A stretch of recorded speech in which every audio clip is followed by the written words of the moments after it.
नमस्ते बच्चों। हम कक्षा 10 की विज्ञान का नवा पाठ प्रकाश पढ़ रहे थे और इसके अंतर्गत हमने अवतल दर्पण द्वारा बिंब की विभिन्न स्थितियों में प्रतिबिंब का निर्माण समझा था। प्रतिबिंब का निर्माण सीखने के बाद हम अवतल दर्पण के कुछ उपयोग सीखेंगे।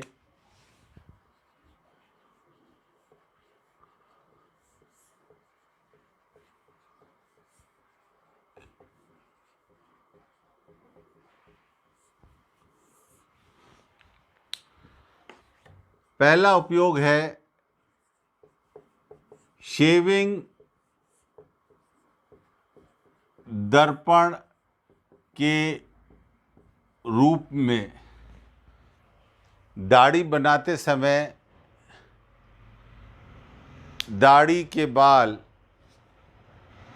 छोटे होते हैं, बारीक होते हैं, उनको देखने के लिए हम अवतल दर्पण का उपयोग करते हैं जब दाढ़ी बनाते हैं। पहला उपयोग। दूसरा उपयोग दंत चिकित्सक द्वारा दंत या दांतों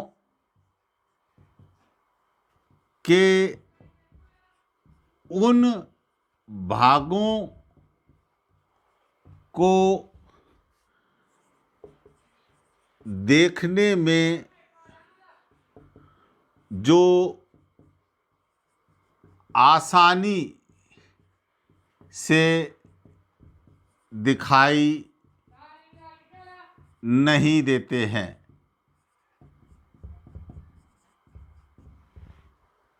दंत चिकित्सक उसके इस तरह से होता है, आगे मुड़ा हुआ होता है और उसमें अवतल दर्पण होता है। वो मुंह के अंदर उस तरह की रॉड को डालता है और उस दर्पण में वो दंत के जो भाग हैं जो आसानी से देख नहीं पाते हैं उनको वो देख लेता है। तीसरा है मोटर वाहनों की हेडलाइट्स में। मोटर वाहनों की हेडलाइट इस प्रकार की होती है और उसमें जो बल्ब रखा गया होता है, ये बल्ब मुख्य फोकस पर रख देते हैं। तो बल्ब से जो प्रकाश किरणें निकलती हैं वो परावर्तन के बाद सभी किरणें मुख्य अक्ष के समांतर हो जाती हैं, जिससे हमें दूर तक की वस्तु साफ दिखाई देती है। किरणें हैं वो दर्पण से टकराने के बाद समांतर हो जाती हैं, जिससे दूर तक की वस्तु को हम आसानी से देख सकते हैं। चौथा है डिश एंटेना में।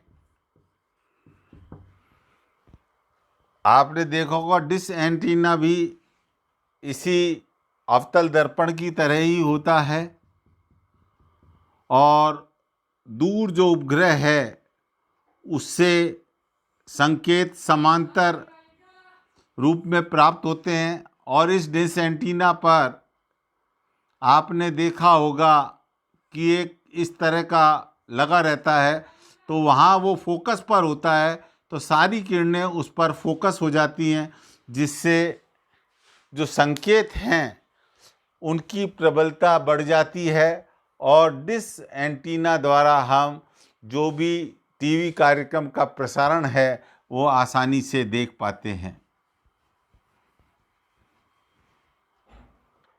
उत्तल दर्पण में बिंब की दो स्थितियों में प्रतिबिंब के निर्माण को सीखेंगे। तो बिंब की स्थिति उत्तल दर्पण में सबसे पहले हम अनंत पर रखेंगे।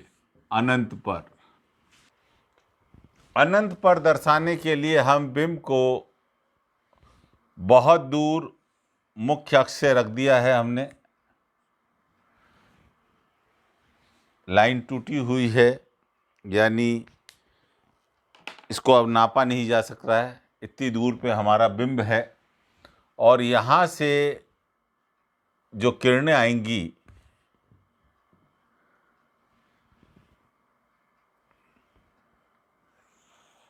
वो सारी किरणें समांतर आएंगी।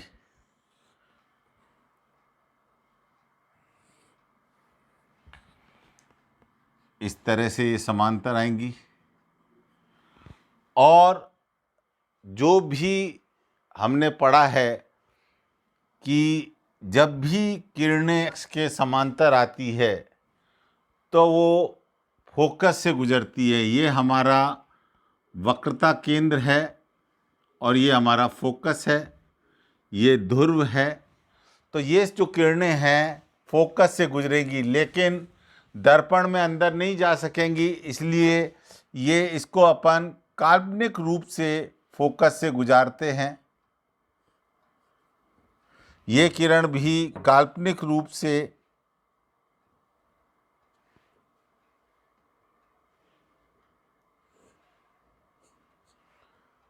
गुजरेगी फोकस से। लेकिन वास्तव में क्या होगा कि किरणें फोकस से ना गुजर कर क्या हो जाएगा, दर्पण से परावर्तन के बाद इस दिशा में लौट जाएंगी। इसी प्रकार नीचे वाली किरण भी परावर्तन के बाद इस दिशा में लौट जाएगी। और इन किरणों को जब पीछे मिलाया जाएगा तो ये किरणें बिंदु F, जिसे हम फोकस बोलते हैं, यहाँ पर मिलेंगी। ये किरणें बिंदु F यानी मुख्य फोकस पर मिलेंगी। तो प्रतिबिंब हमारा मुख्य फोकस पर बनेगा। इसको अपन लिख सकते हैं, मुख्य फोकस पर बनेगा, अत्यंत छोटा बनेगा।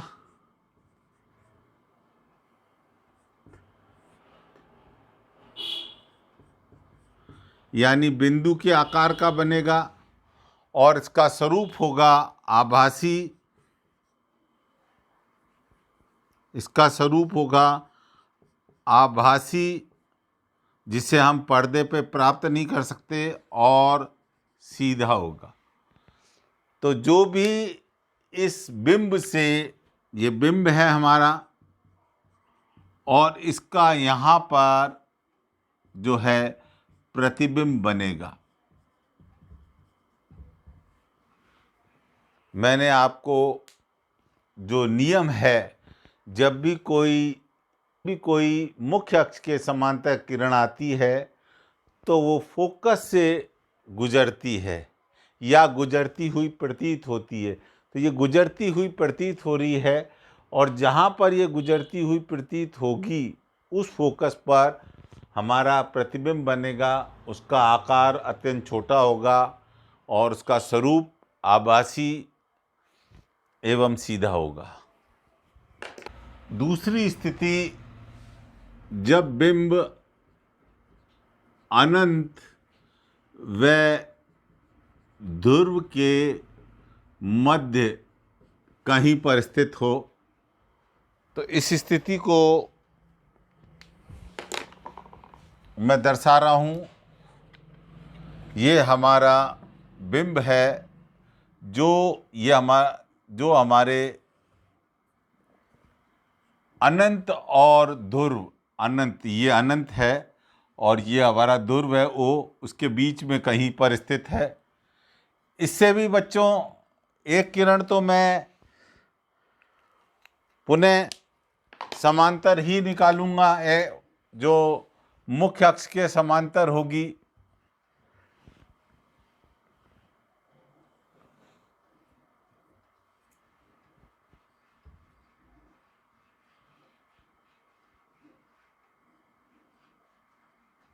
ये मुख्य अक्ष के समांतर आ गई ये किरण।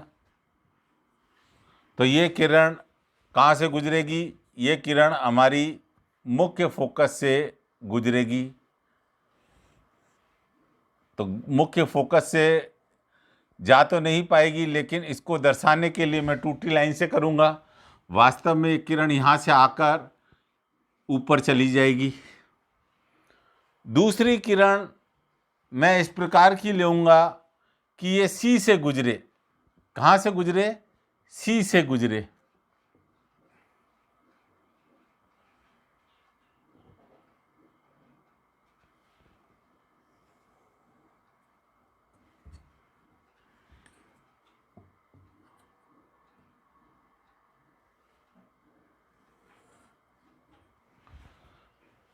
इसको भी टूटक से बताऊंगा, क्योंकि ये वास्तव में गुजरेगी नहीं, क्योंकि दर्पण आ जाएगा। ये क्या होगा? सी की तरफ बढ़ रही है। जो भी किरण सी की तरफ जाती है वो पुनः लौट आती है, ये हम जानते हैं। तो ये दर्पण पे टकराकर यहीं से वापस लौट आएगी।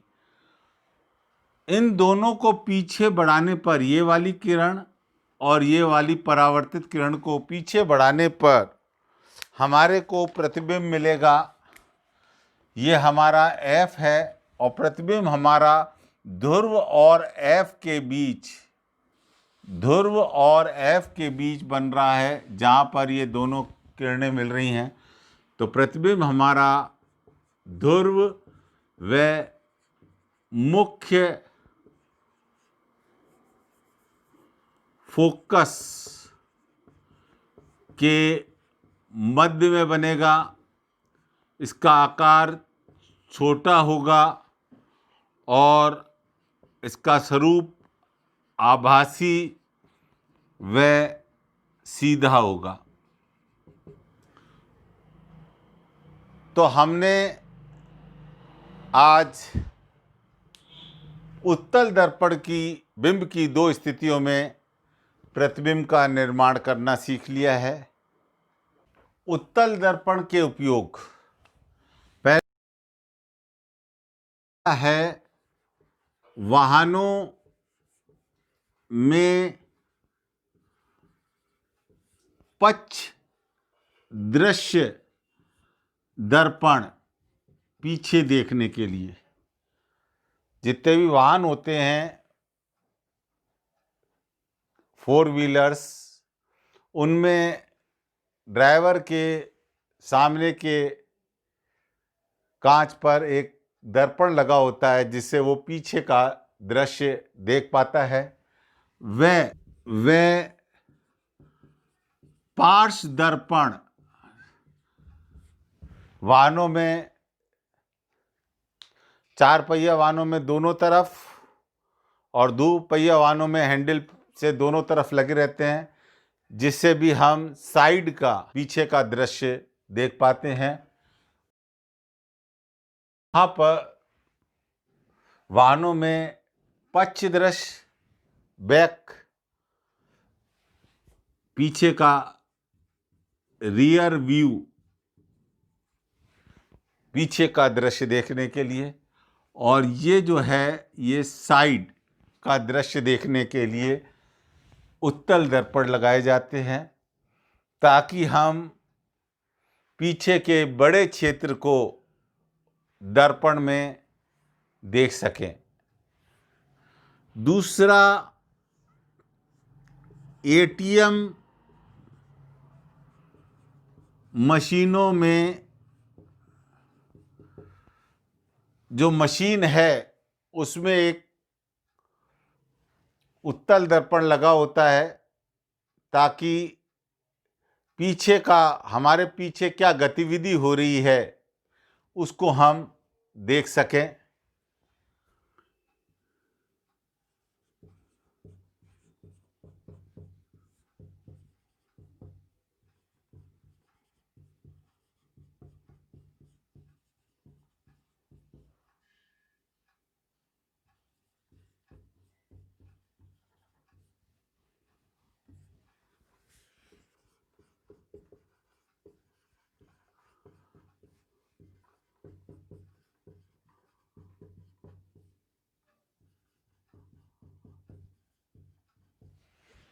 ये इसके दो उपयोग थे।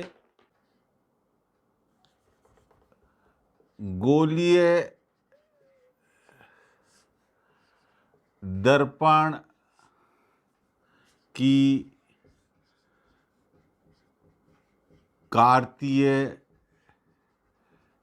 चिन्ह परिपाटी।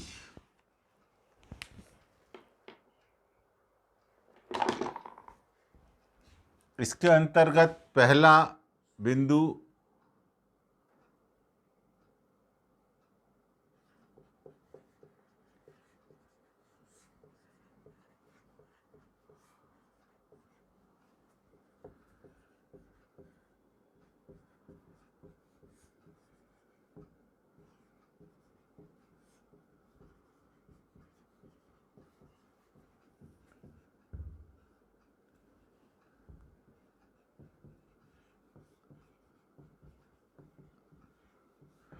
समस्त दूरियां ध्रुव से नापी जाएंगी।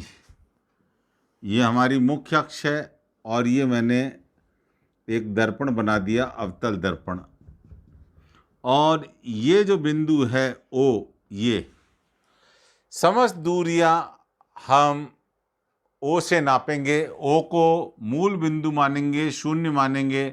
इधर नापनी है तो इधर जाएंगे, इस तरफ नापनी है तो इस तरफ आएंगे। दूसरा, बिंब सदैव दर्पण के बाईं तरफ रखा जाएगा। ये दर्पण है और दर्पण के ये बाईं तरफ यहाँ पर बिंब रखा जाएगा। इस बात का भी हम ध्यान रखेंगे। तीसरी बिंदु यहाँ पर जो पहले से ही, पहले पॉइंट में ही थोड़ा भाग आ गया है,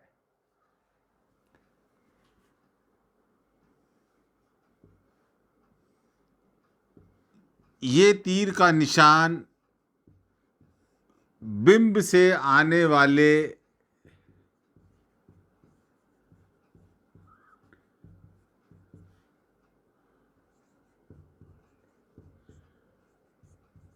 प्रकाश किरण की दिशा को बता रहा है।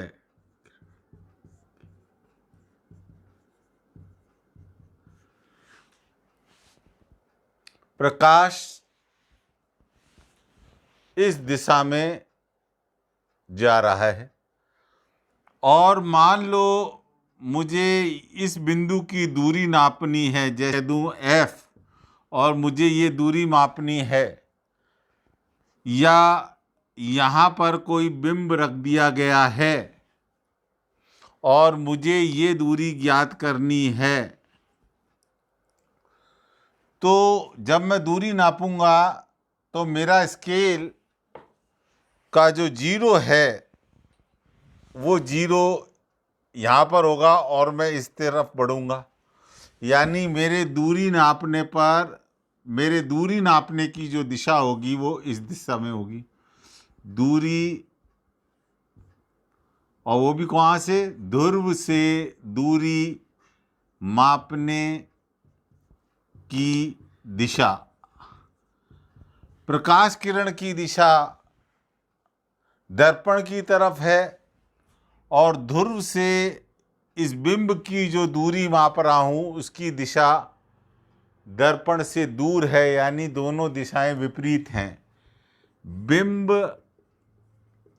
से आने वाली प्रकाश किरण की दिशा वह ध्रुव से दूरी मापने की दिशा विपरीत होने पर दूरी को ऋणात्मक लिया जाएगा।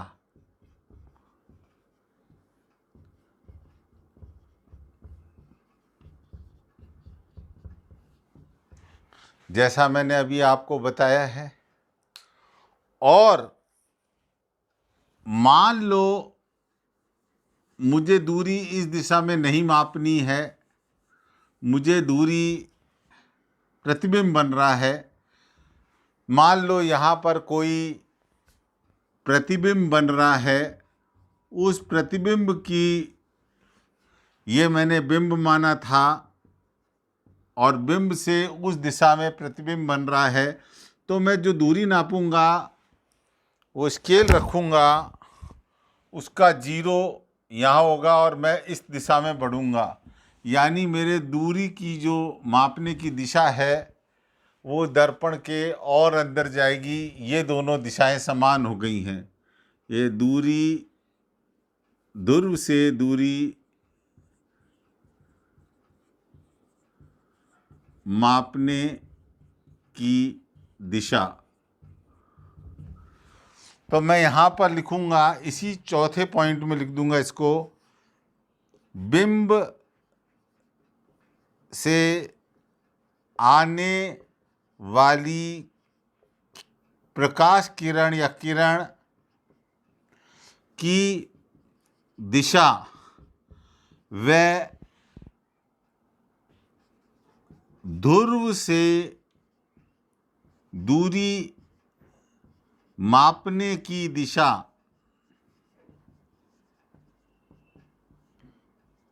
एक ही होने पर,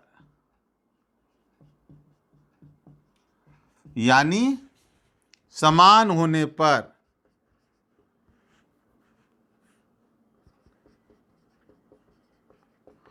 दूरी को धनात्मक लिया जाएगा। जब हम इस दिशा में करेंगे तो ये जो दूरी मापेंगे वो दूरी धनात्मक होगी, इस दिशा में जब दूरी नापेंगे। और अगर मैं दूरी को इस दिशा में नापूंगा तो वो दूरी ऋणात्मक होगी। पांचवा पॉइंट, मुख्य अक्ष के ऊपर की दूरियां, जिसको हम ऊंचाई बोलेंगे, जैसे ये, अगर ये ऊंचाई अगर मुझे मापनी है और इसके बारे में कोई फैसला लेना है, धनात्मक मानी जाएगी।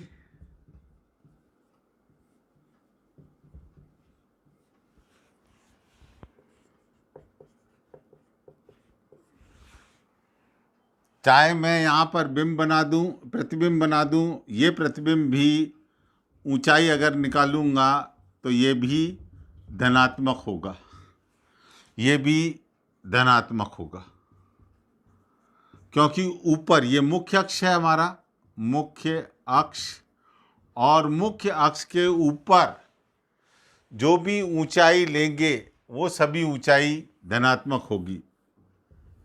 इसी प्रकार छठा, मुख्य अक्ष के नीचे की तरफ की मापी गई दूरी, जिसे गहराई बोलेंगे, ऊंचाई के संदर्भ में है। जैसे ये हमारा प्रतिबिंब बन गया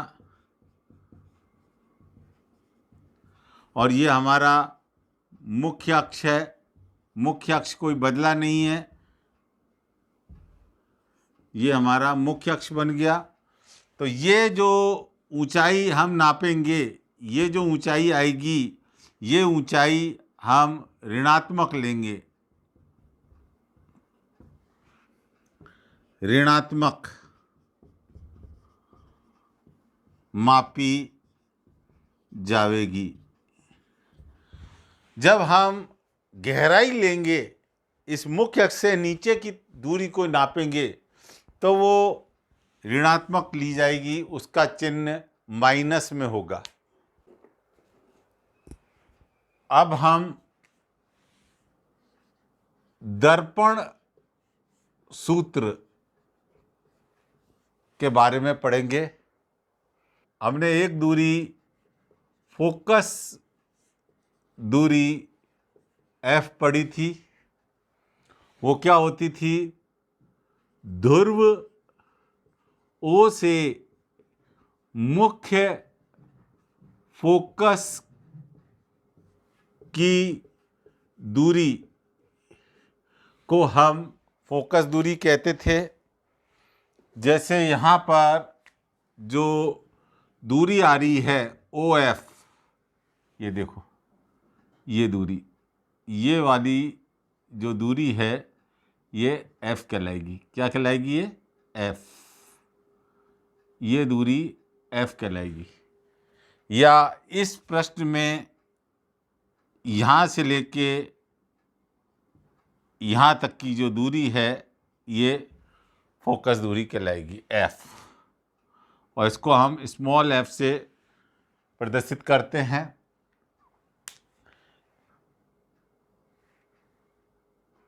U ध्रुव से बिंब की दूरी, जिसको हमने यहाँ पर OM,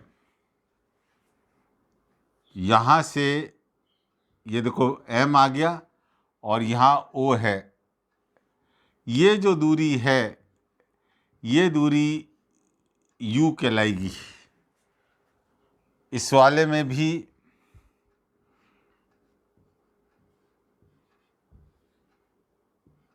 ये जो दूरी है U कहलाएगी।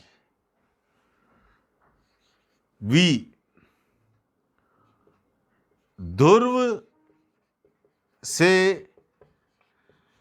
प्रतिबिंब की दूरी, जिसको हमने ON, इसके अंदर ये देखिए, यहाँ से ये जो दूरी है ये V कहलाएगी। इसके अंदर अगर देखें तो यहाँ से थोड़ा मैं नीचे ले रहा हूँ, यहाँ से और यहाँ तक जो दूरी आ रही है, इस दूरी को मैं V बोलूँगा। ये वाली दूरी, ये क्या है? V। तो दर्पण सूत्र में फोकस दूरी, ध्रुव से बिंब की दूरी या प्रतिबिंब की दूरी, ये हमें पता होनी चाहिए। इन तीन दूरियों में एक संबंध होता है जिसको दर्पण सूत्र कहा जाता है। 1/V प्लस 1/U बराबर होता है 1/F। इसी सूत्र को हम दर्पण सूत्र के नाम से जानते हैं। ये हमारी ध्रुव से प्रतिबिंब की दूरी है, ये हमारी ध्रुव से बिंब की दूरी है, और ये हमारी ध्रुव से मुख्य फोकस की दूरी है। हम आ जाते हैं आवर्धनता।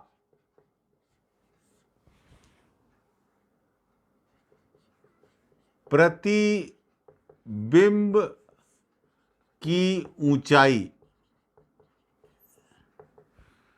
ये जो चीज है ये H डैश कहलाएगी। ये ऊंचाई, वह, इसको H डैश बोल देता हूँ, लिख भी देता हूँ H डैश, वह बिंब की ऊंचाई,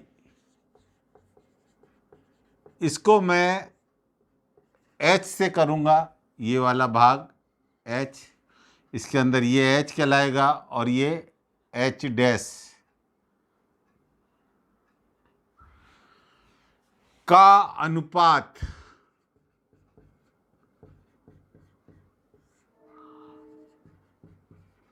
आवर्धन कहलाता है। आवर्धन का अर्थ है कि जो प्रतिबिंब बना है वो बिंब से बड़ा है या छोटा है, किस अनुपात में वो बड़ा है या वो किस अनुपात में छोटा है। और ये आवर्धन क्षमता, ये जो आवर्धन क्षमता है इसी को आवर्धनता कहते हैं। दर्पण द्वारा किसी बिंब को, किसी बिंब के प्रतिबिंब को आवर्धन करने की क्षमता को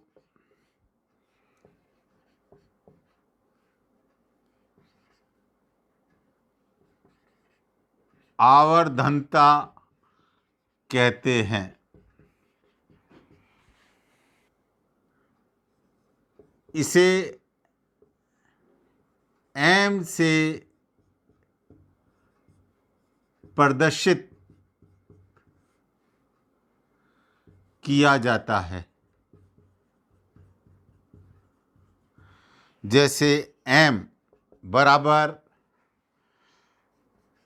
प्रतिबिंब की ऊंचाई बटा बिंब की ऊंचाई। तो प्रतिबिंब की ऊंचाई h डैश हो जाएगी और बिंब की ऊंचाई h हो जाएगी। तो h डैश बटा h आवर्धनता।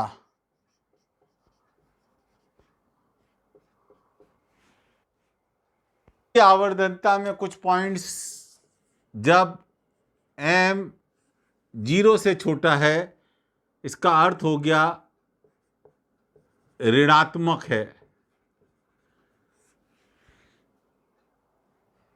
और एवं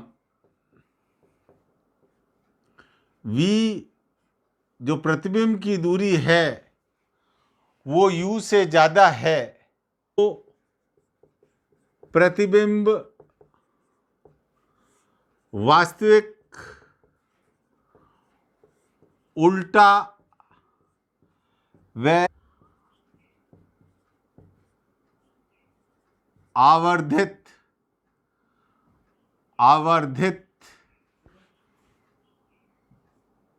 बनेगा। ऋणात्मक जब भी होगा तो प्रतिबिंब वास्तविक और उल्टा होगा, और v यानी प्रतिबिंब की दूरी बिंब से ज़्यादा होगी तो आवर्धित होगा। जितना प्रतिबिंब दूर होगा उतना ही बड़ा बनेगा, मैंने आपको पहले बताया था। दूसरा, m छोटा है 0 से, इसका मतलब ऋणात्मक है, और अब की बार v और u की दूरी बराबर है। जैसे C पर अवतल दर्पण में जब हमने प्रतिबिंब C पर रखा था तो प्रतिबिंब वास्तविक क्यों? क्योंकि ऋणात्मक है, उल्टा व वस्तु के आकार के समान। यहाँ पर लिखेंगे बिंब के आकार के समान। बिल्कुल दोनों के, प्रतिबिंब और बिंब दोनों के आकार समान होंगे। तीसरा, जब m 0 से छोटा है यानी ऋणात्मक है, तीसरी बार ऋणात्मक आ रहा है, एवं अब की बार u की दूरी अधिक है और प्रतिबिंब पास में बन रहा है, तो प्रतिबिंब वास्तविक उल्टा। ऋणात्मक होगा, हमेशा वास्तविक और उल्टा होगा, और बिंब की दूरी ज़्यादा है, प्रतिबिंब की पास है, तो प्रतिबिंब बिंब से छोटा बनेगा, बिंब से छोटा बनेगा। देखो यहाँ पर छोटा बन रहा है। चौथा, m बड़ा है 0 से, यानी धनात्मक हो गया। धनात्मक हो गया तो हमेशा आभासी होगा, वह जैसा इस केस में आभासी वह सीधा।